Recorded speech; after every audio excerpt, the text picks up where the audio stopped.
semua manusia yang mempunyai nyawa. Allah tidak pilih kasih.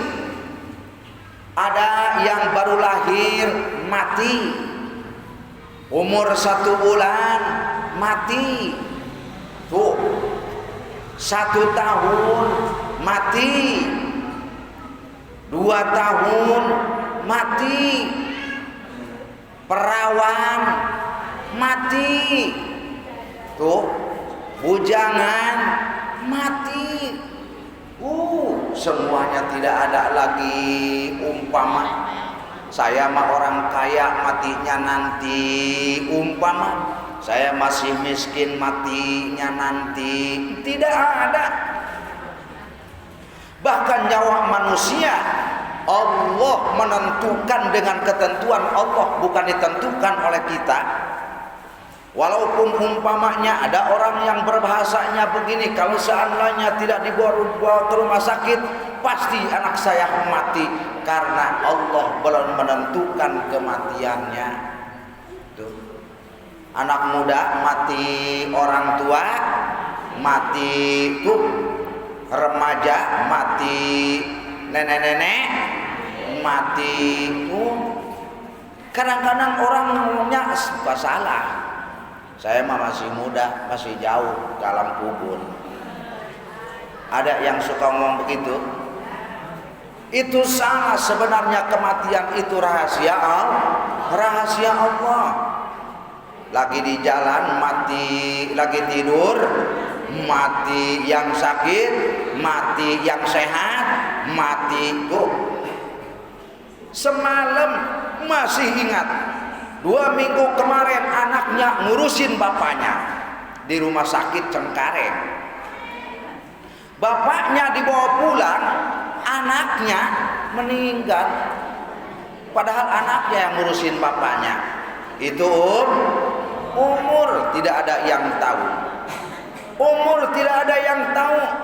Nggak tahu saya pulang dari sini juga mati. Allah yang punya rahasia. Yang jalan-jalan mati, Allah yang punya rahasia. Cuman sayangnya kita tidak pernah ingat yang diingatin kesenangan aja. Padahal kesenangan tersebut lipstik. Cuman kesenangan seperti itu, pulang dari kita hura-hura, senang-senang, jalan-jalan, pulang. Apakah kesenangan itu masih terekam, masih ada, akan membawa kebahagiaan lagi di mana kita waktu kesengsaraan? Tidak. Mati semuanya. Kalau masalah umur Allah yang tahu. Nggak tahu jamaah duluan, saya belakangan. Nggak tahu saya belakangan, jamaah duluan. Kan nggak tahu umur mah. Nggak tahu. Kullu nafsin dha'iqatul maut. Kehidupan manusia kata Allah bi arba'ati asya'a, dengan 4 perkara. Mana dengan 4 perkara? Yang pertama, ada yang sengsara di dunia, senang di akhirat. Ada yang senang di dunia, sengsara di akhirat. Ada yang senang di dunia, senang di akhirat. Ada yang sengsara di dunia, sengsara di akhir. Berapa tuh? Berapa? 4. 1, senang di dunia, sengsara di alam kubur. Garis miring akhirat. Yang kedua, senang di dunia, senang di akhirat. Yang ketiga, sengsara di dunia, senang di akhirat. Ada yang keempat, sengsara di dunia, bakal sengsara di alam akhir. Pilih yang mana? Semuanya pilih. Berarti jamaah normal. Berarti jamaah sehat. Ada enggak jamaah yang senang di dunia walaupun di akhirat sengsara? Ada apa tidak? Yang penting di dunia senang. Orang tahu bahwa kita adalah orang yang senang. Di alam akhirat katanya tidak ada yang tahu. Ada apa tidak? Banyak yang begitu, tapi tidak digarisbawahi dengan keimanan. Kita pilih senang di dunia, senang di akhirat. Pasti semuanya pilihnya yang itu. Mana kuncinya? Yang pertama, pengen senang di dunia, pengen senang di akhirat. Yang pertama adalah akhawatun nasi laisa li illa bil ibadati. Langkah manusia, niat manusia kemanapun kita tujukan dengan niat ibadah.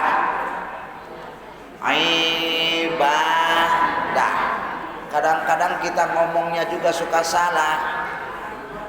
Kita ain apa alif nyebut ibadah? Alif apa ain nyebut ibadah? Ain. Ibadah. Tuh. Mana awal pertamanya? Pertama nih contohnya.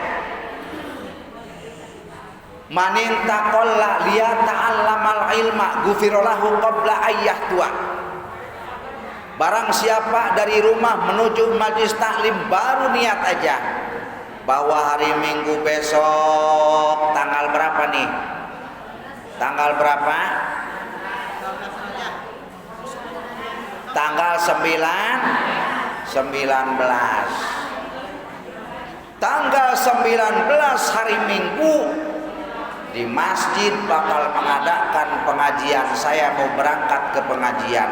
Baru niat aja udah diampuni dosanya oleh Allah. Alhamdulillah. Setelah niat pagi-pagi udah sibuk. Yang dingin diangetin. Yang dari lemari makan dikeluarin, disiapin, takutnya anak mau nyarap karena mau siap-siap ke pengajian. Takutnya ditinggal ke pengajian, sayur belum diangetin. Tuh. Nasi belum diangetin, ikan belum diangetin. Selesai pagi-pagi hari Minggu, selesai baru berangkat ke pengajian. Setelah kita niat diampuni dosa, satu langkah niat kita melangkahkan kaki menuju majlis taklim, satu langkah 10 dosa diampuni, 10 kebaikan dicatat, 10 tingkat derajatnya diangkat oleh Allah. Alhamdulillah. Tuh. Berangkat ke pengajian niatnya apa? Khairun fid dunya wa khairun fil akhirati. Bagus di dunia, bagus di akhirat. Senang di dunia, senang di akhirat. Mau bagaimana senangnya? Umpama saya mah harta juga pas-pasan. Kesenangan bukan karena harta. Kesenangan bukan karena kebebasan. Kesenangan adalah sempitnya hati adalah daripada perbuatan kita sendiri. Luasnya hati adalah daripada perkara pikiran kita sendiri.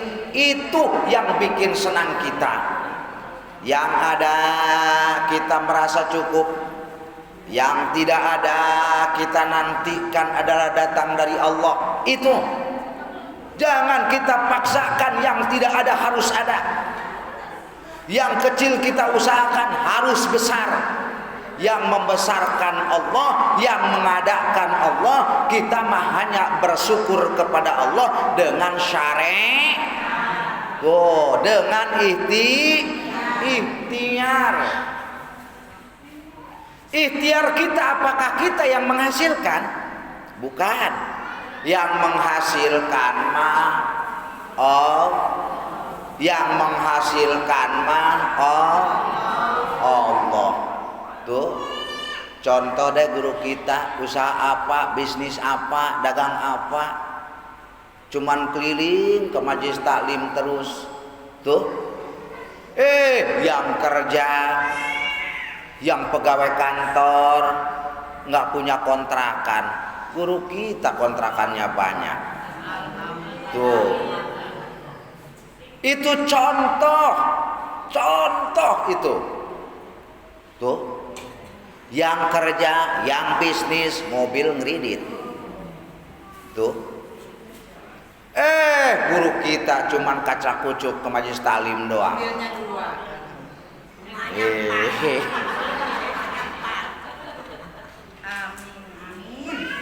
Masya Allah, mobil 2, rumah berapa? 6. Wow, Masya Allah, alhamdulillah. Bandingkan, coba bandingkan seperti itu. Kenapa? Karena rizki, ajal, jodoh, nasib adalah Allah yang menentukan. Kita mah cuman berusaha, itu aja. Tapi berusahanya jangan lupa mendekatkan diri kepada Allah. Mana contohnya? Contohnya begini aja dah. Orang yang melangkahkan kaki ke majelis taklim sudah dijamin oleh Allah tidak bakal disengsarakan di alam dunia, tidak bakal disengsarakan di alam akhirat. Itu. Oh, mau seperti itu? Mau seperti itu? Oh, yang nggak jawab mau berarti nggak air, yang tidak jawab berarti nggak mau. Ayo, mau apa enggak? Terus mau ngaji apa enggak? Mantep. Aing ngejawab nambah doang bicara rager.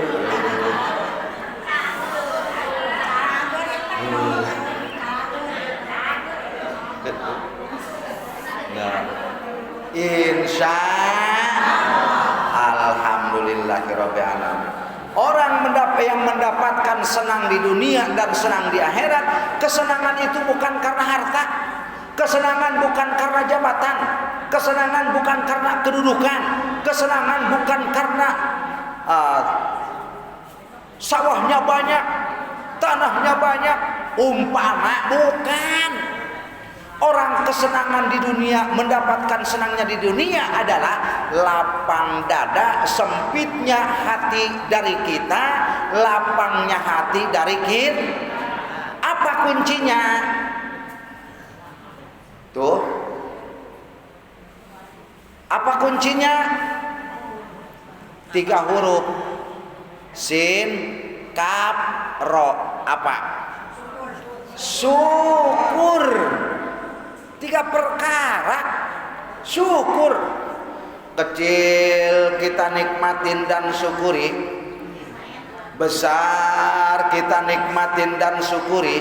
Tuh, kalau seandainya kita tidak syukuri, contohnya seperti itu. Orang tidak bisa melihat ke bawah kaki kita, tapi kita hanya bisa melihat ke kepala kita. Itu sampai kapanpun pasti. Orang kalau melihat ke bawah bagaimana? Nun. Kalau orang melihat ke atas bagaimana? Nanggah. Orang nanggah melihat ke atas masih ada juga di atas. Apa? Yang kelihatan langit. Di atas langit ada langit, di atas langit ada langit, nggak kesampaian kita. Kalau ke bawah sebatas mana jauh langit atau jauh bumi kalau kita ngelihat? Ayo, jauh ngelihat ke langit, jauh ngelihat ke bumi, jauh ngelihat ke dekat ngelihat ke bumi. Ambillah yang paling dekat. Kenapa? Langkah kaki dilangkahkan oleh Allah, tujuannya adalah 1 keberkahan, yang kedua adalah kebarokahan. Langkah kita menuju kebaikan, Allah akan memberikan keberkahan. Tuh, itu contohnya. Antara keberkahan, di mana kehidupan manusia ada yang hidupnya berkah, ada yang hidupnya tidak duit banyak, kontrakan banyak, tapi pusing melulu. Ada nggak yang begitu? Nah, gaji gede, penghasilan gede, pusing melulu, nggak pernah merasa cukup. Tuh, kita tanya, gajinya gede, kontrakannya banyak, kita tanya, Mang, ini motor siapa? Motor aki-aki. Tuh, tahu motor aki-aki? Aki Ridit. Tuh, kita tanya, Mang punya kontrakan? Tidak. Gaji berapa? Secukupnya, seadanya. Kerja juga harian. Motor kredit apa tidak? Bukan beli cash. Walaupun motornya butut, tetapi kalau bukan dapat kredit, itulah yang berkah. Motornya bagus, dapat kredit, itulah namanya motor kurang yang kita didudukin orang utang kok. Nggak gejluk. Oh, ada gejlukan, ada polisi tidur. Nah, utang. Oh, coba kalau motor butut kontan belinya, walaupun harganya 2 juta umpama, beda ngegeleser. Tuh, ngegeleser. Yang kedua, kalau motor butut bukan dapat ngeridit, beda. Habis bulan nyaman, pertengahan bulan nyaman, nggak dikejar-kejar bulan. Nah, nggak ditungguin tanggal. Coba motor bagus dapat kredit, udah dihitungin aja tanggal 17, tanggal 17 ngeliat lagi belum cukup. Tanggal 17, baru tanggal 3, udah yang diingetin 17 dulu. Nah itu, senang di dunia, senang di akhir. Patokannya adalah satu, kita bersyukur, keduanya kita rajin ngaji. Itu patokannya mah. Yang nomor kedua, susah di dunia, senang di akhirat. Mana susah di dunia bakal senang di akhirat. Orangnya susah, zahirun lirru'yatin nasi. Pandangan manusia kita itu susah, tapi pernahkah kita melihat kesusahan hati manusia? Tidak pernah. Orang bawa motor, orang bawa mobil, umpama duduk di kantor, umpama, tetapi dia tidak pernah ngelihat, kelihatan dohirnya, kelihatan orang lain dia senang, kelihatan orang lain dia bahagia, tetapi hatinya pernahkah kita ngelihat? Kesenangan manusia adalah bukan di harta, bukan di jabatan, bukan di kekayaan, tapi di sini. Tuh, apa kata si itu namanya? Nah, tapi adanya di sini, di hati kesenangan. Kenapa? Pertama, kesenangan itu ada di hati kita. Dapat duit umpama sehari 50.000, alhamdulillahirabbil alamin. Tetangga kita cuman sehari 40.000. Dapat duit sehari 40.000, kita ngelihat lagi ke bawah, alhamdulillah tetangga cuma dapat 20.000. Dapat duit kita 20.000, kita ngelihat lagi ke bawah, alhamdulillah tetangga cuma dapat 10.000. Dapat kita 10.000, ngelihat lagi ke bawah, alhamdulillah tetangga cuma dapat 5.000. Setelah selesai kita dapat 5.000, tetangga nggak dapat, kita lihat lagi, alhamdulillah Allah memberikan rizki 5.000, tetangga saya hari ini tahu dapat tahu tidak. Kalau seandainya kita ngelihat ke atas, barulah ke atas tidak kesampaian, akhirnya kita otak yang muter menjadinya majnun. Tahu majnun? Gil. Nah, kemana kesetresan tersebut akan merusak diri kita sendiri. Ada orang beli sepeda, nggak enak tidur, nggak enak makan. Tuh. Ada orang beli motor, timbul pikirannya jadi emak, panas dingin. Ada orang beli mobil sakit. Ada orang beli rumah lagi masuk rumah sakit. Tetangga beli kontrakan, kita masuk alam kubur. Tuh, kenapa? Karena pikiran. Al-hawa'u syarikun anis syaitoni. Hawa nafsu adalah iblis. Hawa nafsu adalah iblis. Lepaskanlah hawa nafsu. Manusia bakal kemana sih? Tuh, harta banyak gak bakal dibawa, jabatan tinggi gak bakal dibawa mati, kontrakan banyak gak bakal dibawa mati, mobil mewah gak bakal dibawa mati. Tuh, gak bakal dibawa mati. Semuanya yang dibawa mati Masya Allah. Beli kerudung mahal-mahal, beli baju mahal-mahal, beli sepatu mahal-mahal, beli celana mahal-mahal. Begitu mati yang dibawa kain putih, sameternya cuma 12.000 di Mitra, di kaki 5 belinya juga berikut kembang borongan. Tuh, apa yang kita bawa? Alga yang harga 500 juta, kasurkah yang harga 5 juta, ranjangkah yang harga 4 juta. Bukan, yang dibawa mah cuman tiker. Tiker apa? Tiker pandan. Kemana karpet yang kita beli? Kemana permadani yang kita beli? Dibelain kita kredit. Hari Minggu mau ngaji karena bakal ada tukang kredit, diliburin ngajinya.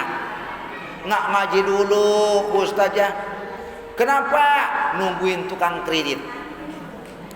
Giliran mati hanya tiker pandan yang dibawa. Kirain tiker pandan setelah kita mati mau dimasukin ke alam kubur. Dimasukin apa tidak tiker pandan? Dibawa lagi. Pelit banget itu keluarga. Tiker murah dibawa lagi. Tuh, apa yang kita bawa? Masya Allah, bantal enak. Bantal waktu di dunia pakai Scorpio. Bantal di dunia pakai bantal Mirabella. Begitu kita mati, tanah dibunder-bunder tanah. Kira-kira orang miskin, jangankan orang kaya, orang miskin kalau tidur dipakai bantalnya pakai tanah segede-gede gini, mau apa tidak? Di alam dunia tidak mah, tapi di alam kubur mau tidak mau harus mah. Mana yang kita banggakan hasil di alam dunia? Mana yang kita besar-besarkan di alam dunia, ternyata sudah pulang ke alam kubur, tidak ada lagi yang kita bawa. Hasil kita duduk di majlis tuh itu. Nih kita dilalah, nih kita contoh, ini kita tamsil. Kata Nabi, barang siapa yang duduk di majlis talim mengeluarkan napasnya sama dengan mengeluarkan satu dosa yang diampuni oleh Allah. Barang siapa yang menghisap napas dari luar ke dalam sama dengan menghisap rahmat Allah. Makanya dari jam berapa ini? Dari jam berapa Maji? Jam 8:30, sekarang udah jam 11 kurang 2 gawang. Tuh 2 gawang. Nah, berapa juta napas yang kita hisap? berapa juta napas yang kita keluarkan, berapa juta dosa yang diampuni oleh Allah, berapa juta rahmat yang kita hisab dari Allah. Alhamdulillah.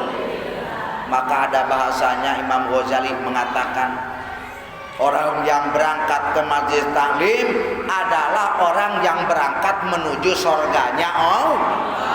Berarti kita bukan semata-mata berangkat ke majelis taklim hari ini, tapi kita berangkat menuju ridha Allah. Dua, orang yang sengsara di dunia, susah di dunia, senang di alam akhirat. Ibaratnya ibadah kita, kerja kita, perjuangan kita, langkah kita, semuanya kita korbankan untuk akhir. Cuman biasanya kalau akhirat mah sedikit, kalau dunia gede, tapi berkahnya yang sedikit. Berkahnya yang sedikit. Contohnya ibu-ibu punya duit 100.000, ada keropak di depan, masukin 5.000, pluk, sisanya tinggal 95.000 kita bawa ke Season City. Poya-poya kita di Season City, beli apa aja, dimakan, beli chicken, beli es wodi, beli es, habis 95.000. Bakso, tuh biasanya ibu-ibu senangnya bakso. Beli bakso, pulang ke rumah, sampai ke rumah yang 5.000-nya sudah masuk keropak amal. 95.000 kita jajanin, pulang ke rumah, sampai ke rumah kita tidur. Nyenyak tidur, perut kenyang, pagi-pagi bangun. Akhirnya biasanya orang kalau bangun pagi larinya ke kamar khusus. Kemana? Ke kamar apa tuh? WC. Nangkring di WC, bari berpikir semalam enak banget makan bakso. Terbayang. Begitu bangun kita tengokin bakso yang kita bayangin enak, apa? Wow, ternyata bakso jadi tokai. Kira-kira yang masuk ke surga yang goceng apa, yang 95.000? Atau yang masuk ke kotoran yang goceng, atau yang 95.000? Yang 95.000 jadi kotoran, yang 5.000 masuk Alhamdulillah. Tuh kita pikirkan ke situ. Makanya kalau kita perjuangan kita di alam dunia, langkah niatkan ibadah, kerja niatkan ibadah, pergi niatkan ibadah, duduk niatkan ibadah, berjuang niatkan oleh kita ibadah, maka walaupun kita susah menurut manusia, tapi kita orang kaya menurut Allah. Kesenangan bukan karena harta, tapi kesenangan dari hati kita yang merasa kaya. Makanya mendingan kaya hati daripada miskin hati. Tuh ada kata Maggie Jet, mendingan kaya hati daripada miskin hati. Walaupun harta tidak punya, tapi kita senang di hatinya, ceria hidupnya. Walaupun hartanya banyak, sempit hatinya, miskin hatinya, yang ada galau, yang ada susah, duduk nggak tenang, makan nggak nikmat, jalan nggak perlu tujuan arah kemana. Itu karena kesenangan dan ketenangan adanya di dalam hati. Yang nomor ketiganya, orang yang senang di dunia bakal senang di akhirat. Orang yang nomor keberapa tadi? Ketiga ya. Tadi kedua, sekarang ketiga. Nomor ketiga, orang sengsara di akhirat tapi senang di dunia. Mana? Harta banyak, kekayaan banyak, mobil mewah, kontrakan banyak tuh, tapi suruh ngaji nggak mau. sholat malas, bangun malam molor aja. Tuh, seolah-olah menikmati. Dan apabila manusia kalau udah menikmati santapan harta di dunia, seolah Allah gelapkan daripada urusan akhir. Apabila manusia hawa nafsunya udah ke dunia, maka urusan akhirat Allah bikin gelap. Tuh, ngaji males, sholat males, dikir males, tuh bermacam-macam tentang ibadah males. Yang ada kesenangan di dunia, disangka dia bahwa dunia bakal kesenangannya alami, padahal dunia adalah lipstik. Dunia adalah lipstik. Tuh, pandangan kita di dunia bagus. Oh, orang bawa mobil disangkanya orang kaya, nggak tahu kalau mobilnya nyewa. Oh, bawa mobil mewah disangkanya orang kaya, ternyata cuman pesuruh bos. Kan begitu? Kita cuman pandangan, dalamnya kita nggak tahu. Senang kita di dunia punya apa-apa, senang, tapi tidak mungkin bahwa kesenangan kita akan dibawa ke alam akhirat. Tuh, senang di dunia, orang menikmati kehidupan di dunia, berarti dia bakal sengsara di alam akhirat. Tuh, orang yang keempatnya sengsara di dunia, sengsara di akhirat. Mana orang yang keempat sengsara di dunia, sengsara di akhirat? Udah nggak punya jabatan, udah nggak punya harta, udah nggak punya kedudukan, kerja pas-pasan, ibadah tidak mau, yang ada kurang dan kurang. Tuh, sudah tidak punya apa-apa, tapi tidak memikirkan bahwa hidup kita bakal mati. Tuh, karena mati adalah ujungnya hidupnya manusia. Tuh, orang miskin mati, orang kaya mati, pedagang mati, tuh pejabat mati, RT mati, RW mati, menteri mati, camat mati, presiden, modar, kiai. Kiai mau apa ya tuh? Maut.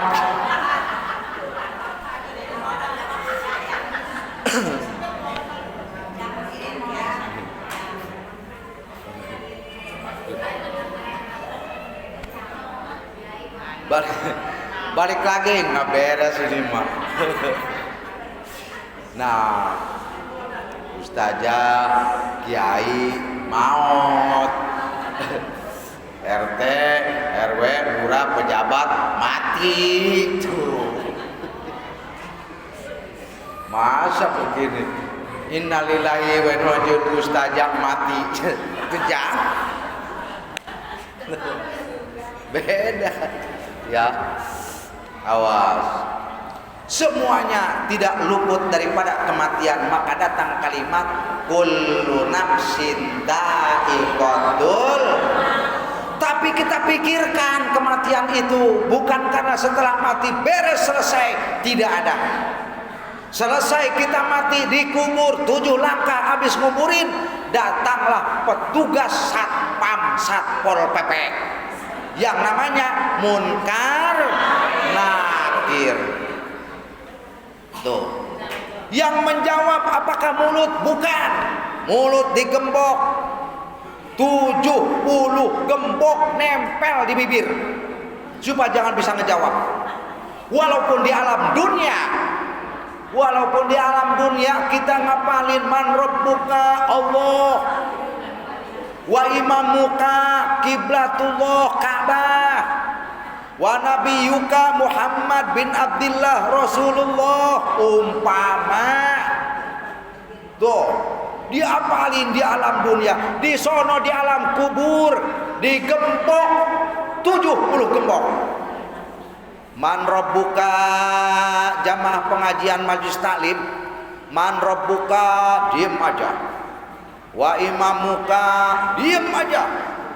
Tuh, karena digembok, karena tukang ngaji. Wa kiblatuka, diem aja. Kata malaikat itu Munkar bingung. Hei fulan, man rabbuka, diem aja. Dalam hatinya bahwa yang bakal menjawab kata kaki, amsi alal muta'allimi, saya setiap hari Minggu berangkat ngaji. Kata mata, saya setiap hari Minggu ngeliatin Al-Quran. Kata tangan, saya bergerak sambil nenteng tas.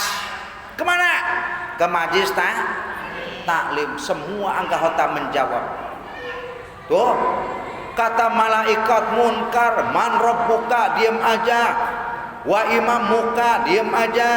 Wa kiblatuka, diem aja. Wa ikhwanuka, diem aja. Akhirnya lapor ke malaikat. Nakir manggil malaikat Munkar. Kir. Apa kar? Ini orang ditanya apa-apa nggak mau jawab. Emang kenapa? Ditanya man rabbuka, diam aja. Ditanya wa imamuka, diam aja. Ditanya wa kiblatuka, diam aja. Waduh, tidak ada lagi keputusan kar. Gimana kir? Lapor ke Allah. Ya Rob, ini jamaah majlis taklim ini ditanya diam aja. Man rabbuka, diam aja. Dilihat sama Allah. Kar, kir, ini bukan urusan lo. Ini urusannya sorga. Masukin. Kata malaikat Munkar dan Nakir, ya Rob, ditanya aja nggak mampu jawab, masa ke surga? Tak, karena surga adalah rahasia Allah. La salahul jannata illa bisolihati wal muta'allimi. Surga adalah tempatnya wanita soleha dan tempatnya orang yang suka dawam duduk di majlis taklim. Insya Allah. Itu saja yang 4 perkara. Mudah-mudahan ada manfaat dan barokahnya. Mohon maaf atas segala kekurangannya.